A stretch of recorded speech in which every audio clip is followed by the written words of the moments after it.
Hello, everyone, and welcome to this fourth and final webinar in our series on growing strategically. Today, we're talking about anticipating changes.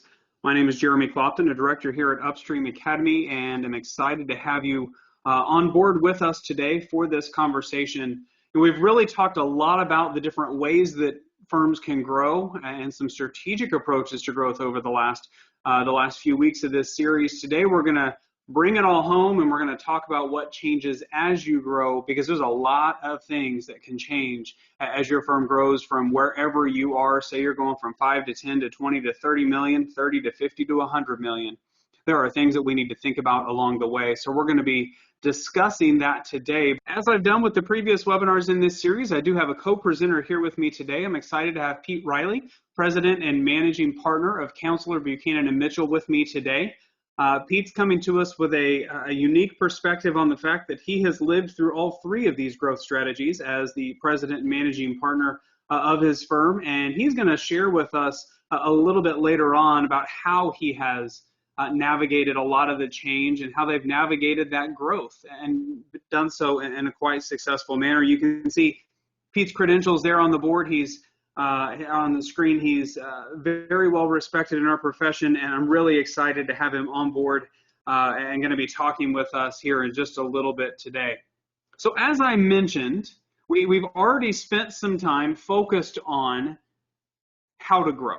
We've talked about new services, new niches, industries, all the different things that go along with that. We've talked a lot about mergers and acquisitions. We, again, had a whole session on that one. We've talked about how you can look to expand your geography, and that's really been our focus to this point, is the how side of growth, and thinking about, if we want to grow strategically, what approach should we take to that. What we're going to focus on today is quite possibly a more challenging part of growth, and that's figuring out how do we navigate all of the change that comes along with growth. It's really easy to get caught up in growing the firm and not thinking intentionally, strategically about what is going to change as we grow. As we offer new services, what changes? As we add new offices, what changes? If we go purchase or acquire or merge in another firm, what's going to change for us? What are the things that we need to be thinking about, rather than just looking at it as, hey, this is a great opportunity to grow? What else do we need to be thinking about as we embark on that growth journey and we think about adding a new office, adding another firm, adding a new service? How can we be intentional in our planning around that growth, that we think about the changes that we're going to encounter, and that we abandon what Sam calls the strategy of hope? And so I've heard him say numerous times, it's a great virtue, it's a horrible strategy. We don't want to have the strategy of hope when it comes to growing our firms and thinking about the change that comes along with it. So before we jump into the what changes, I want to give us a quick primer, a quick overview on what the process of change should look like within a firm. And if we take a process-driven approach, I've mentioned it before, I'm a process guy. I love a good process. You give me a process, I'm in my happy place. So let's talk about a process of change. And when we think about change in a positive light, and growing strategically is possibly one of the ultimate change initiatives, we've got a 6-phase process that we need to think through. The very first is your benefit assessment. We've talked about that in each of the previous 3 webinars. When we talked about your why, what is it that we're going to get from growth in this approach that's the right reason to grow? That's our why. That's our benefit assessment. You've already done that through the course of the prior 3 webinars. The next is the barrier assessment. And a barrier assessment is when you start thinking about the challenges that we talked about in the prior 3 webinars, and then the things that are going to be changing as we go throughout today's webinar. Change is a barrier, for the record. There are a lot of things that change when you grow. Those could be barriers. Those could be hurdles. So you think about, what are the hurdles, the barriers to change? The needle moving assessment is your third process, or your third phase in the process of change. This is where you look at it and say, what do we need to measure? What do we need to watch to know that our growth, that our change has been successful? If we don't measure our successfulness in change, we aren't going to know whether or not it works. So we need to figure out, what needles are we monitoring? What needles are we trying to move? Our action plan development is the 4th phase of change. Once you know your benefits, once you know your barriers, once you know what metrics you're looking to monitor, now we can start to talk about what is our plan to actually execute on this change. Each of the webinars so far included a little bit of that action plan to set you up for success. From there, your communication plan development, and this to me is quite possibly one of the most critical processes of phases of the process of change, and it's probably the one that's often overlooked. You have to know what you're going to communicate, who you're going to communicate it to, and when you're going to communicate it. And you need to plan that out before you start this process. And then you've got to be disciplined. You have got to implement that change, and you have got to stay the course. You have got to put your head down and really work through it. Now, as you grow, you will undoubtedly encounter issues. I think that everybody knows that. So let's focus a little bit here on what's going to change and how you can successfully navigate that change. So here's where we're headed today. We're going to first talk about what changes when you grow. I'm going to lead that session. I'm going to talk to you through that from three perspectives. From there, I'm going to turn it over to Pete. And Pete's going to walk us through how do you successfully navigate change using much of the change that they've navigated at his firm, at CVM, as the backdrop for that, and how they were able to successfully navigate all that change. I'm going to come back with some concluding remarks, and we'll take any questions that you've got at the end of the presentation. I do encourage you, go ahead and send those in throughout the course of the presentation. We'll work those into our comments if possible, but we'll definitely be sure to address those at the very end. So our discussion on change is going to focus on three main areas. When we think about what changes, I think about this through the lens of a high-performing firm, and a high-performing firm has four key areas. Growth is one of them. We're talking about growth, so we're going to talk about that key area through the lens of the other three: culture, people, and clients. So let's dive a little bit deeper into each of those, starting with culture. And I realize this has been almost foundational for every presentation that we've talked about. It's no different today. One of the very first things that's going to change is going to be your culture. And within that culture, the first thing that you're going to need to plan for as you look to grow, whether it's new services, new offices, a merger and acquisition, whatever the case may be, your decision-making process will inevitably change. As you grow, your process for making decisions will be changing. It may have been really easy to get decisions made when you were smaller. If you think about it, the smaller the firm, often the easier that decision-making process is. Any partner can make a decision. Maybe the managing partner makes all the decisions. You don't necessarily have to have a clear process for every decision that gets made, but as you look to grow, that process will need to become much more intentional. You'll need to document that decision-making process. You'll need to start laying out what are the various types of decisions and what process do each of those types of decisions go through. Is it hiring? Is it adding more new services down the road? Is it adding a new office? Is it marketing? What processes do you have where decisions need to be made, and what do those processes for decision making look like? And it's important to keep that process in mind with the next thing that will change, which is your decision makers. As your firm grows, you will start to have more individuals in leadership roles. As your leadership team expands, the number of individuals in the leadership role will also expand. As that starts to expand, your number of potential decision makers will also expand. With 3 partners, it may be easy to figure out who makes what decisions. With 30 partners, it's harder. With 300, it's quite a bit harder. And along the way, it changes that dynamic. So you need to start thinking about, as the number of partners grows, as the number of leaders grows within the firm, do you remain in the process of using consensus-based decision-making, or at what point do you feel your firm will need to switch to more of a committee-based approach for decision-making, where it isn't the entirety of the partner group that has to come to a consensus on a decision, or even a majority, but it's a committee. Maybe it's a management committee. Maybe you've got an executive leadership committee. As the number of leaders grows, the harder it will be for those decisions to get made among the decision makers. You need to have a strategy in place. At what point Do you have too many people for decisions to get made to where you need to start to parse that out into a committee-based approach? Again, tying back to the process, are there certain decisions that will lie with 3 to 5 partners, and are there other decisions that will go to that whole partner group? Building on culture, the compensation structure of the firm, and specifically the partner group of the firm, will impact the culture of the firm. This is something we talk with so many firms about, that so many firms want the one firm culture, but the compensation model is anything but a one firm culture compensation model. What works when you're a smaller firm may not work as you look to grow the firm. As you grow offices and culture and service lines, your compensation structure needs to support the fact that you're looking for a one firm model, that you're looking for a collaborative approach.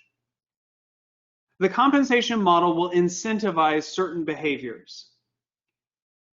The behaviors that grew your firm from where it was to where it is may not be the behaviors that you need to grow your firm to the next level, or the behaviors that you want as your firm is already growing to that next level. You need to take an objective look at that. Business development, what type of business development do you want your compensation structure to incentivize? How much cross-serving or cross-selling do you want your firm to have? Your compensation structure will incentivize that. You need to take a look at that. As you think about the culture, an individual that plays a key role in the culture is the managing partner, and the role of the managing partner will likely need to evolve as you grow. It may work really well that at a certain size, the managing partner still has client service responsibilities. In fact, in many firms, the managing partner has client service responsibilities. That managing partner role may evolve to where she has fewer client service responsibilities as the firm grows. And it's not the same as every partner. It may be that it is just something in addition to the normal partner responsibilities, but as the firm grows, there will be much more managing of the firm that managing partner will need to do. So we'll want to make sure that you're thinking through that.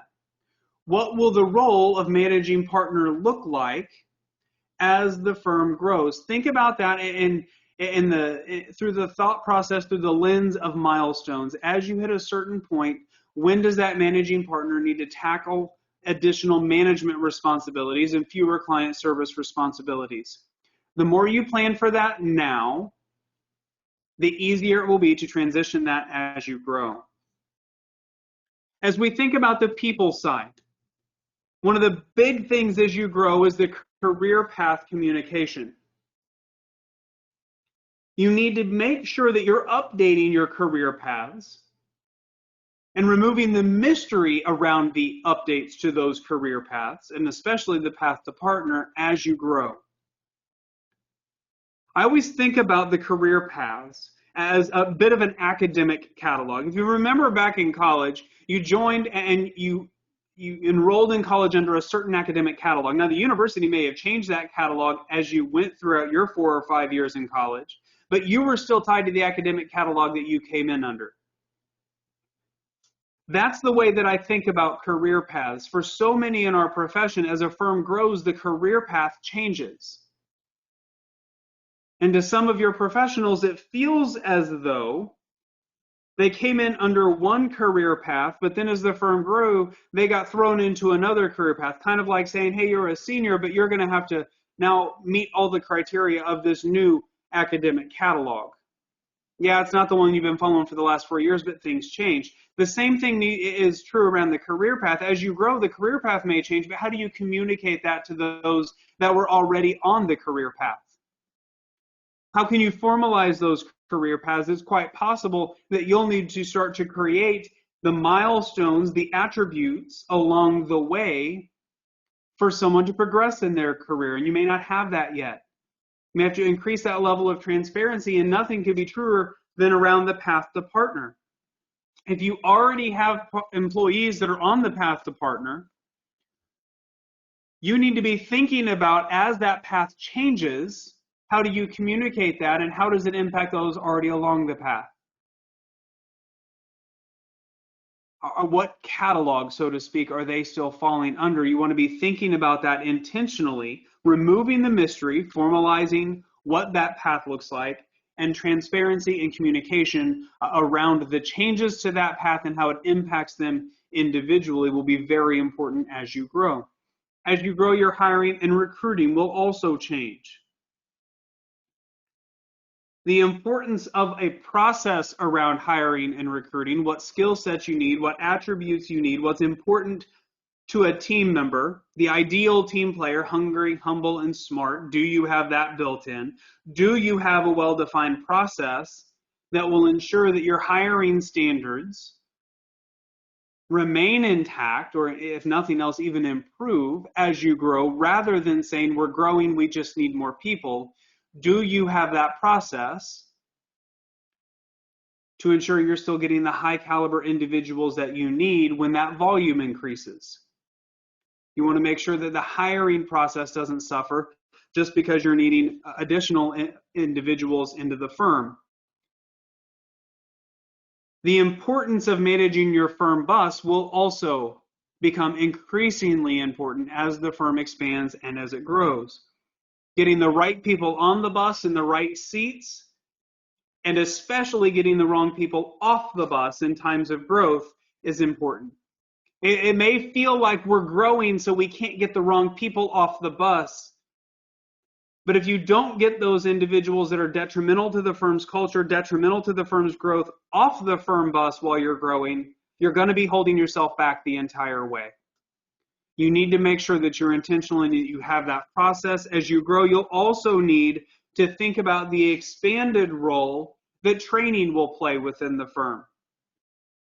That professional development will become increasingly important. What is your foundational training across the firm, learning the culture, learning the processes, learning what your firm does? But then at the same time, as you grow and you have more specialties and services and niches and offices, what does that specialized training need to look like as well? Much like anything, the faster you grow, the more formalized you'll need to have that plan, so that you're taking a strategic approach to learning and development rather than an approach that doesn't consider what's in the best interest of the firm. From another people perspective, you need to be thinking about scheduling and engagement management, and do you have the right balance of in-charges to staff members, to support staff members, to an administrative team? Does the firm's structure support the growth that the firm is encountering? As we think about clients, 2 quick points on clients, and these are really true regardless, but especially as you grow, your client service process, quality control, service delivery will need to be very intentional. As you add new services, don't let growth get in the way of quality client service. What is your process for quality control? That needs to be formalized. And you also want to be thinking about, as you grow, are you keeping the right clients coming in and the wrong clients from coming in? Again, when we think about growth, it's really easy to say any client's a great client. But if we can maintain A and B level clients and keep the D level clients out of the firm, our growth is going to be so much more. It's going to be so much more successful, which is an important aspect to look at. Have a process for screening the front door, even as you grow. Growing with the right clients is going to be better than growing with the wrong clients. The more you grow, the more important it is that you have a client screening, a client rating process, and a process for eliminating the wrong clients from the firm, similar to the firm bus concept. I should note, this is not an exhaustive list of what's going to change when you grow. There are so many things that could change. What we've tried to do here is focus on the key things that you need to have in order to get things in order for you to grow successfully. What I'm going to do now is I'm going to turn it over to Pete. And Pete, I want you to talk us through, how do you successfully navigate all of this change? You've done this. Your firm has gone through it while you've been managing partner. You all have grown in services, both organically and through acquisition. You've added offices both ways. How have you successfully navigated the changes? Walk us through a little bit of that journey with CBM. Thanks, Jeremy, and thanks everyone for attending today, and I appreciate you all being here. I would like to start off by commenting, Jeremy, on your slide number 7 that says the process of change development needs to be disciplined. And I really wish I had seen that slide prior to us acquiring 7 firms in 5 years. We certainly aren't the firm. I started out as president with, we were 37 people, and today we're, I think, 110. But that was a great slide, and it really hits on all the points which are so important. Let's go ahead, and here we were in 2012. You've all heard the expression of pale white and snail, or pale male and snail, and there we were.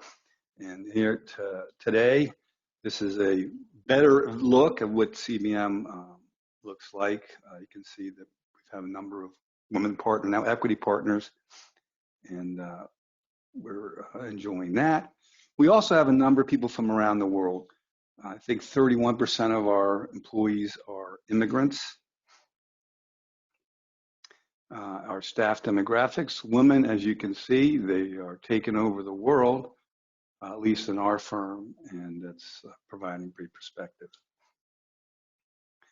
Our service offerings, both organically, we've developed the CAS program, or CAS, and we've also acquired a number of consulting, divorce litigation, financial planning. We have a wealth management company now. So while our audit or test is still a very significant part of our business, as a percentage, it's becoming less. And our hope is to be 25% test, 25% tax, 25% CAS, and then 25% consulting within 3 years, and we're moving in that direction.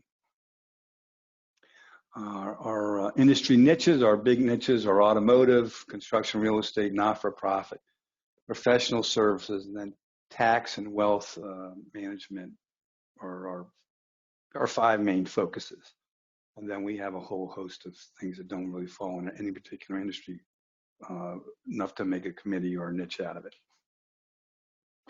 So integration is all the things that we were talking about earlier and we're talking about now is the name of the game. How do you bring all of these different people, different ways of life, different places from around the world together? And I developed this formula, and the why question, why are you doing this? Why are you acquiring these firms?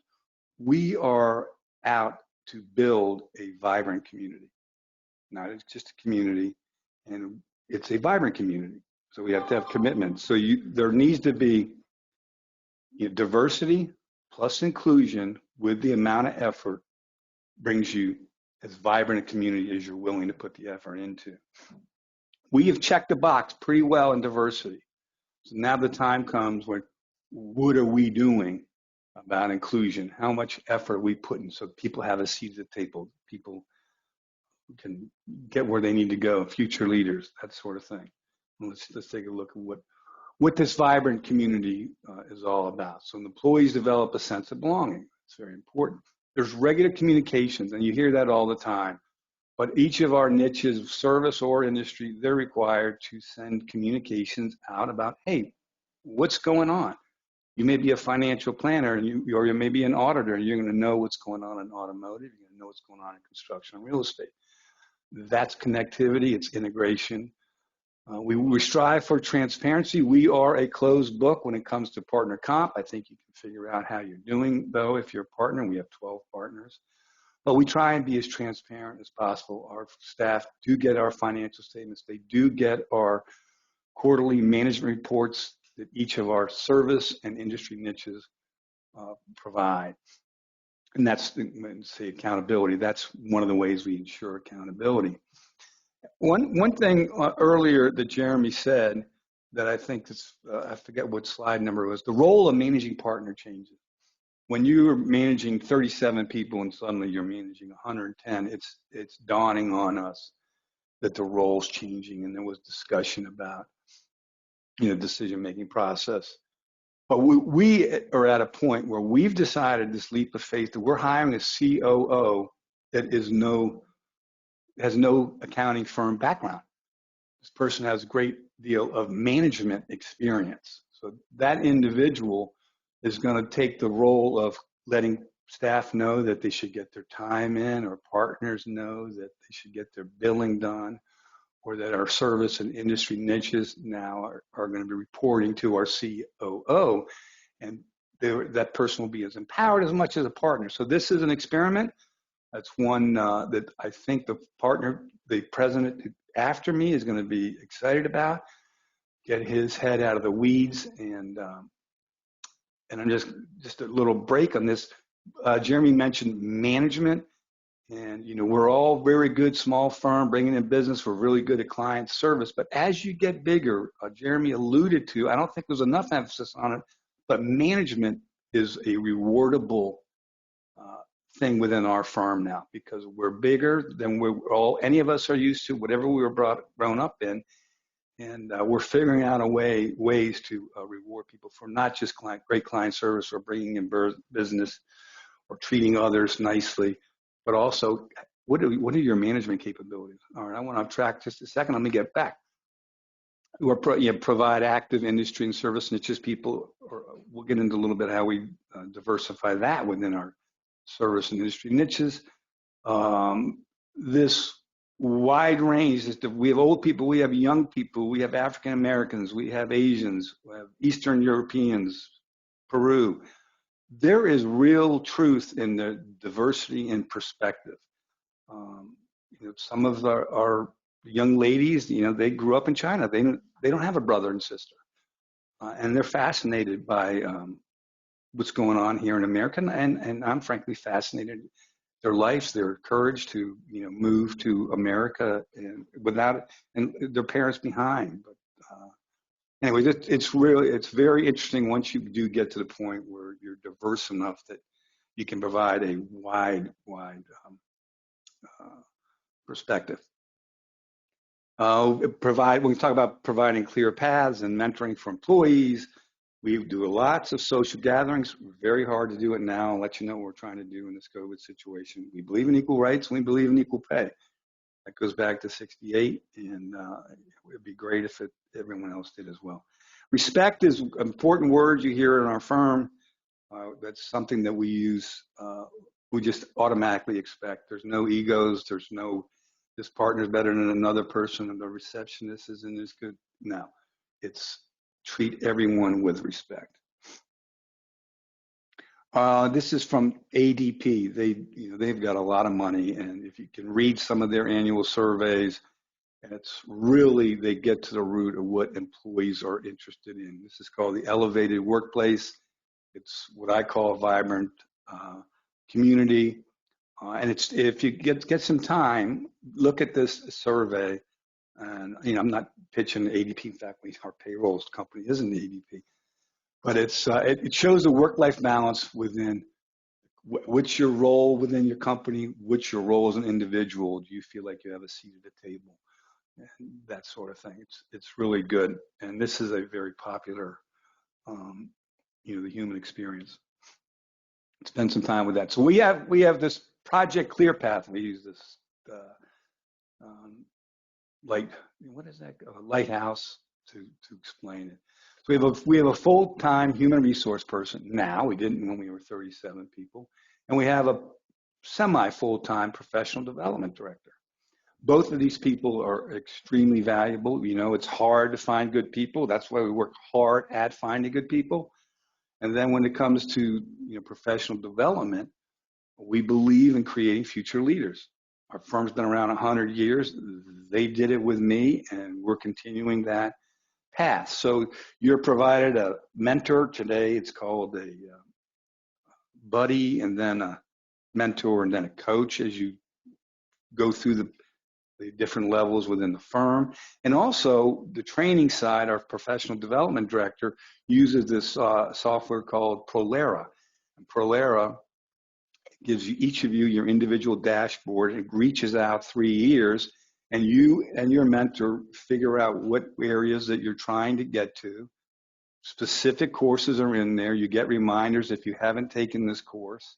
And they're both internally generated courses as well as externally, large library. So we align your personal goals with the firm's goals, and we have enough different service niches and industry niches now that, you know, we can help get you to where you want to be, and we're going to all be better for having helped the future leaders.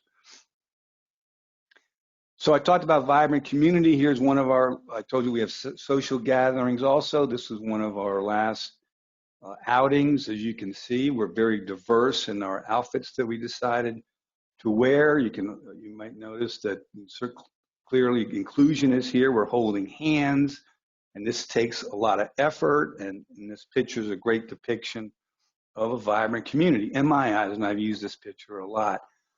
Now, what I have never noticed before is there's a little person who looks like they missed the putting the rings together, and that's at the bottom center and just a little bit to the left. And I don't know what happened to that person. I think Jeremy actually put that into my slide because I had never noticed that before, but I think this is a great depiction visually of vibrant community. Okay, so we have we delved back into DC. Our firm originally started in DC. We've been in Bethesda for a number of years. There's, you know, roughly 75 people in Bethesda, 25 in DC, and then 10 around the country: Orlando, Atlanta, Manhattan, wherever. So we've been in with remote workers for, you know, 5-6 years now. DC is important when it comes to attorneys and not-for-profits, so it's great to have a presence there. We've actually been in 3 different offices over the last 6 years in DC. So we've got both partners go to both offices. We go to both, you know, DC and Bethesda, try and stay connected that way. To make sure that you know, the people from the DC office are included in all of our industry niches, you know, one way or another, and that Bethesda is included in the niches as well. Our DC office is currently boarded up. There's been lots of, not that many in Washington so much lately, but our office is still open. But sadly, if you walk down 18th Street, the offices are boarded up. And then just a block from there is where all the graffiti is. You may have seen pictures of that as well. So it's not as vibrant an office as we would like at the moment, but it's,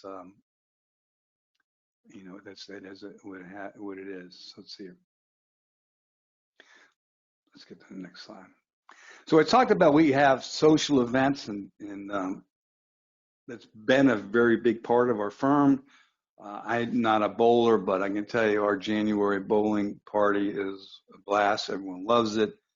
This pirate cruise, which has the Lincoln Memorial on the Potomac River behind it, those are the 3 winners in our costume contest, and that's actual members of our firm. We do yoga on Tuesdays and Thursdays. Now we do it.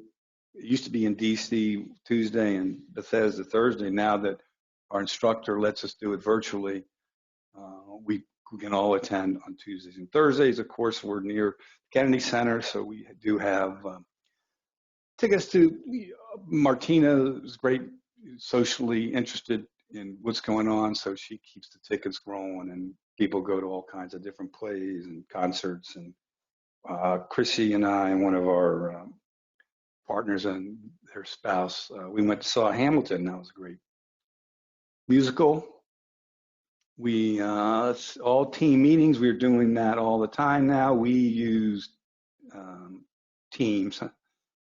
We have an annual fall picnic. One interesting, we have tea at 3 on Tuesdays when the offices are open, and that's really neat because we have people from all over the world, and they host 6 people, and they serve tea. I've had flower tea. I've even had tea served to me from a great-grandmother's tea set from St.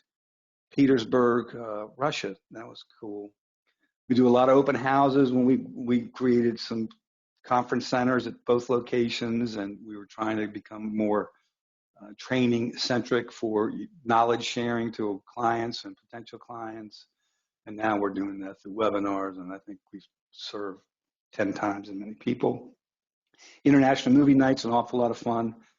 That is someone from around the country picks one of their favorite movies from their country, and then we have dinner after we usually have some sort of a seminar beforehand, then the movie, and then we eat international food. We have an annual fishing trip, ugly sweater, Halloween parties, a lot of fun. Some people are, in like your neighborhood, we have some of those people that work for us, and they make our office crazy.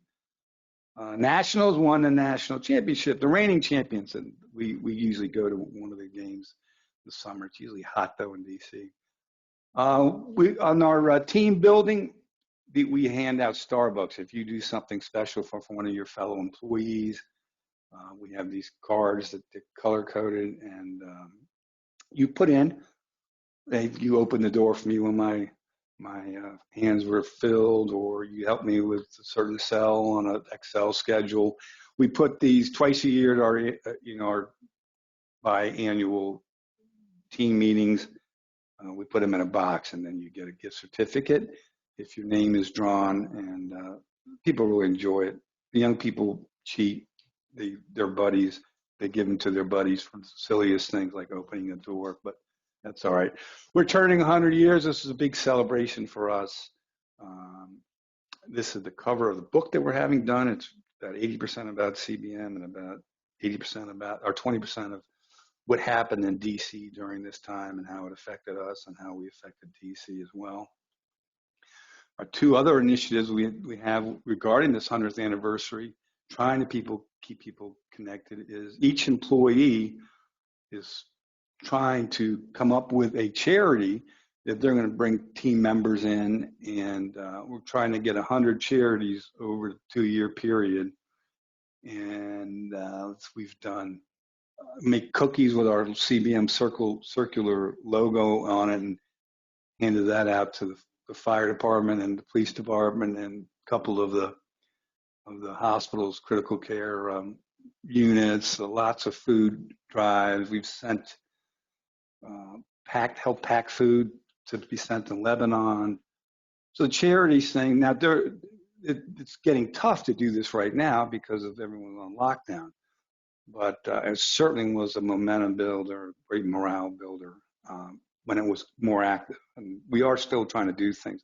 Another aspect of celebrating 100 years is 100 places. So if you go somewhere and you have some CBM swag on, hat, pajama bottoms, or any one of the numerous t-shirts we have, you get $100. So you send the picture in, and we have quite a library growing at this point, although that too has slowed down significantly. But there's a waterfall in Hawaii there that's on the border of North Korea, and Chuin is standing in South Korea. That's Gail's daughter at the Wailing Wall in Israel. And then those are two sisters of Mary in the Philippines that Dan and I were on a job on. They have CBM hats on. Yeah, so this COVID is driving us all crazy. Don't know exactly how it happened, but we immediately went into providing webinars for the PPP loans, educational series. We've done over 25, I think 25 at this point. We have another one coming up. They're very well attended. Our senior staff, this is a way for them to come together, work on a project at the same time. You know, we're not nurses. We're not the cashiers at grocery stores, but this is a way we were able to give back to the community by just giving an education piece on here's what's going on with PPP. And we've close to 4,000 people have attended, and that's a really big number for us. We use Yammer. We have a bunch of different communities within there at the moment, and it's a lot of fun. We have one called Stand Together, and people are putting their thoughts out there about the George Floyd horrific death. And these are just groups that gives us an opportunity to just stay together. We have Skype our Teams meetings. We break up the team group into 6 people, and you once a month, the 6 of you will spend an hour getting to know each other, and then within the next month or 2, we'll break up and have another group. And people are really enjoying that. The CARES Act, I've just mentioned that we're doing a bunch of webinars on that. To keep our virtual people, we're 8 or 10 at a certain point. By the way, we've hired 8 people during this virtual side. 4 of them have been hired virtually. Another 4 were interviewed prior to going lockdown, but it's just kind of bizarre. $40 gift certificates to get groceries. I think we wanted everyone to try these, delivery deals, and then $25 for enhancing your home workplace. I think we're thinking like doing $100 one within the next couple of weeks for making, because it seems like people are still staying at home, making your home office a little better, and then supporting the local restaurants. And that was a $40 gift certificate. Those are well received. Now it's hard to go places today. So Lucy was very clever for Mother's Day, places in your heart. So she got $100 for this cool places in your heart that she came up with. She's got the CBM logo on. I don't know. We do not have pink T-shirts. So I don't know how she did that. And then here's Maria. She's in charge of the blood drive, and there is a need for blood during this COVID time. And she started that, and I think we have a dozen people that have donated blood over the last 3 months. Project management, going back to that slide 7, that the discipline with this is can't be understated. We have developed, a massive Excel schedule. Just some of the keys are that you need a point person for each task from both offices, and both need to be accountable, and both need to have due dates. And this gives both offices a way to start working together, and individuals get to know each other. And that certainly is hugely important. And it includes marketing, includes training and training and training and training and training. There's lots of different systems that are different here than perhaps at your other firm. One thing that we've done is we required every single reviewer at the firm, we use CCH ProFX, to use Worksheet View. Because at one point we had people using interview form and other managers using Worksheet View, and then the staff would try and follow along on the screen, and they were being taught Worksheet View. So that is a small example of trying to unify the processes and getting people on the same board. One firm, Jeremy mentioned earlier. Okay. Regular meetings, it's never too early to meet regularly if you're contemplating an acquisition, especially not notifying everybody, but the person who's the managing partner normally at the other firm, and myself, we met regularly, and we moved the process along. This is not a delay game. You got to find out what the commitment's like on both sides. You have to remember that signing the documents is the start of the difficult time. Negotiating the deals, well, for me, I've done a lot of them. So I break it down in a very simple term sheet form, but that's not the hard part. It is integration. Are you committed to a vibrant community? Are you committed to one firm? And here's how you get there. A lot of the workflow systems, we use Portal, we use scanning. One of the first firms we acquired, they were very reluctant to adopt our formatting and presentation of financial statements. I think that's pretty simple. But there were some nuances or differences between the two firms in the way they presented their audited financials, big audit practice. So we were silly enough to acquiesce and come up with a new format for all of our financial statements. And in the end, that meant we had to change all of the financial statements that we had already been preparing at CBM. Plus, we had to change all of the ones that they had.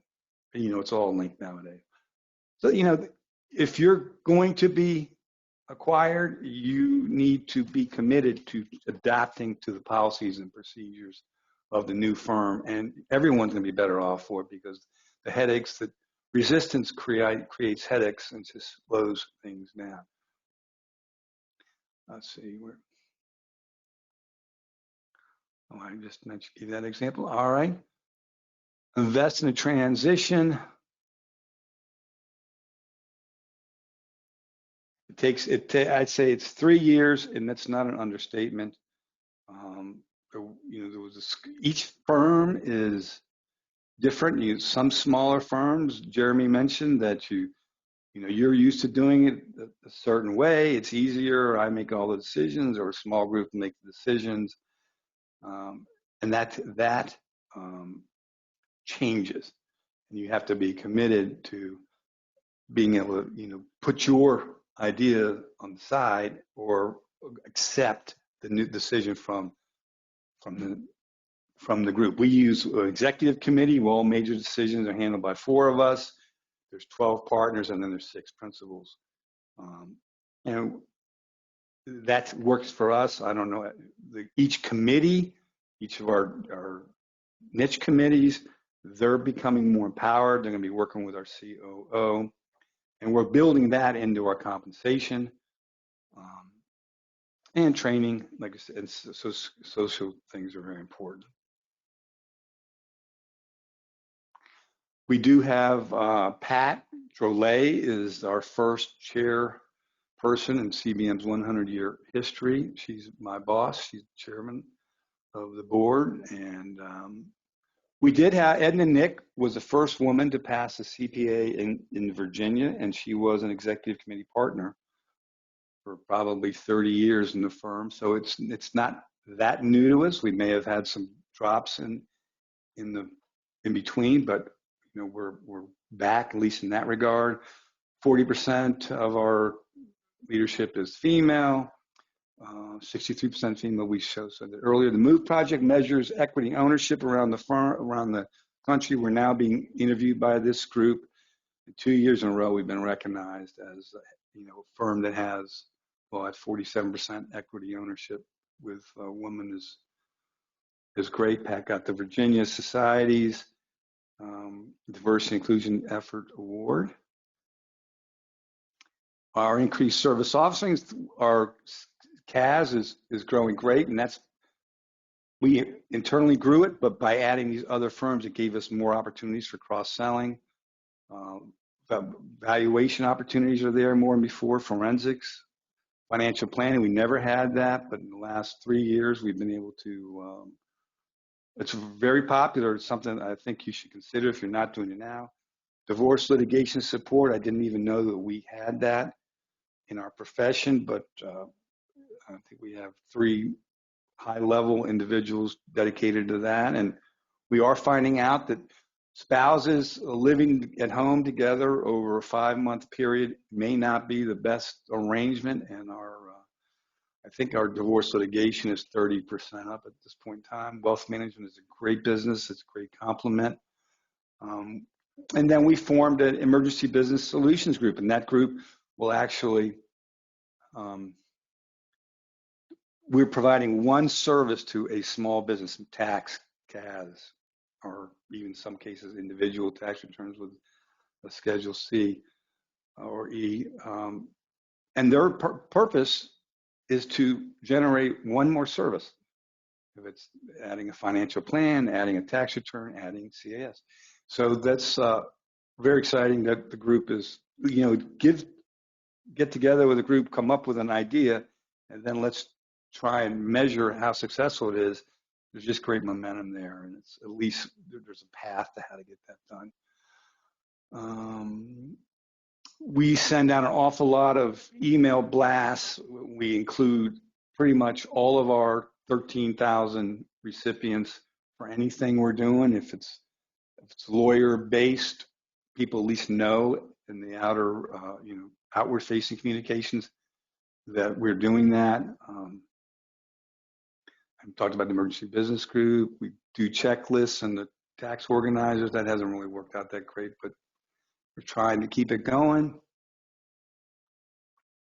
And in the end, or at the moment, for us, what's really important is we're redoing our mission statement, our vision statement, and assessing our core values. Words like virtual and that aren't in there now are being addressed. And their fourth meeting is underway right now, and all aspects of the firm are represented, and they'll present that to the partner group when they're ready. But I think we need to be,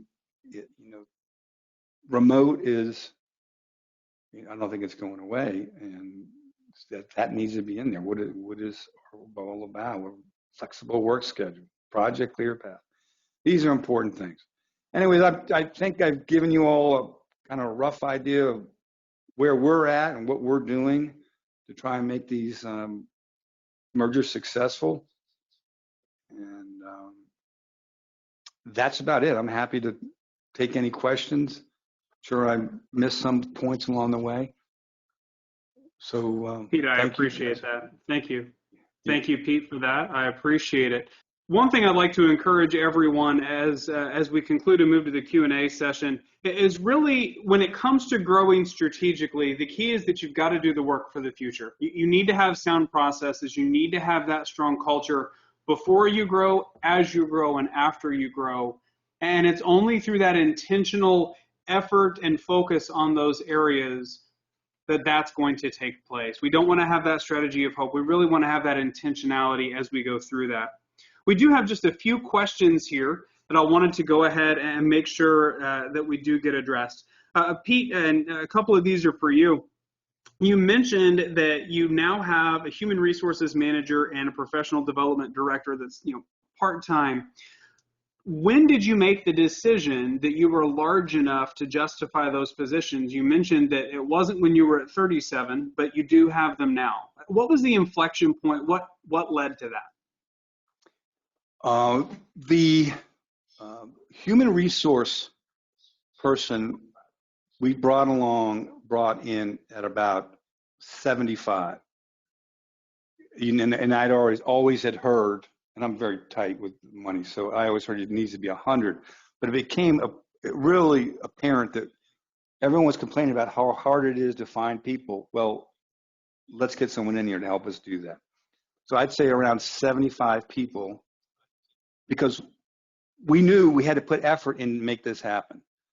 And also with all the onboarding that takes place, that's just not a simple task.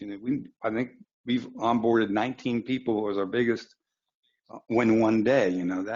That's not something else that's important. So right around 75, and I would have done it sooner. And along those lines, all of this stuff, had I known what we needed, it'd be better to do it ahead of time. And then on the professional development person, we have such a commitment to this clear path that we really believe that if we can create future leaders, invest in their education, invest in their mentoring, if someone would be this place in 5 years, they can get there in 3 by constant attention and collaboration and a seat at the table. That's really working, and that was about 85 people, and that should have been done a long time before that. Okay, very good. I appreciate it. Somebody asked, do you all have a women's initiative program specifically? You talked a lot about diversity and inclusion. Do you have a women's initiative program? So that is, it's called DPATH, diversity, PATH, stands for something. So that Pat and Jolie, she's in charge of that, and that's a diversity program. They will have women initiative stuff. They'll have minority stuff as well. So they have a number of programs that we do. They'll send out books for us to read. But the women's side of it is very active, and our salaries are commensurate across each one of the each one of the categories. So we feel we're very comfortable with the women's side at our firm. Where we're weak is with African American CPAs, and we're aware of that. And that group is leading the charge in that direction. So the pale guys, we knew we needed a woman initiative, and we went out and pursued Reilly & Associates, was a 2-woman partner group, and we were successful in getting us started in the direction of commitment to, women in the workplace. So we're pleased with that. Yeah. I appreciate that, Pete. It sounds like a lot of hindsight. It sounds like a lot of the changes that you navigated that, had you known they were coming, you could have maybe addressed them or prepared for them a little bit earlier.